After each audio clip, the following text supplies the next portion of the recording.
तन्हा यूसुफ अपनी छत पर खेलते खेलते अचानक लड़खड़ा गया और संतुलन खो बैठा। जैसे ही वह नीचे गिरा, किस्मत ने एक अनोखा खेल खेला। नीचे सड़क से एक घास से भरा ट्रक गुजर रहा था, जिस पर यूसुफ नरमी से आ गिरा।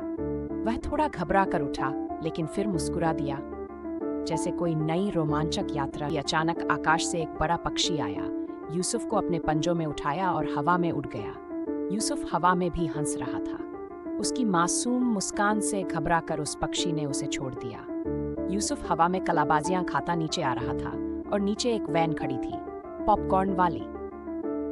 यूसुफ सीधा वैन की छत पर आ गिरा। छोटे पॉपकॉर्न के दाने उछल पड़े और यूसुफ के चारों ओर नाचने लगे, जैसे उसकी खुशी में शामिल हो रहे हों। पॉपकॉर्न वैन अचानक तेजी से चल पड़ी और तभी एक झटका लगा और यूसुफ हवा में उछलकर एक पार्क में जा गिरा।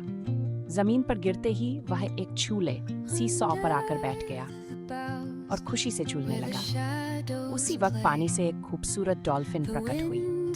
उसने यूसुफ को देखा और अपनी पीठ पर बैठाकर समुद्र की सैर करवाने ले गई। नीला पानी, लहरें और खुश होकर झूमता यूसुफ, ये पल जादुई था। सैर के बाद डॉल्फिन ने यूसुफ को हवा में उछाल दिया और वह उड़ता हुआ सीधे अपने घर की खिड़की तक पहुंच गया।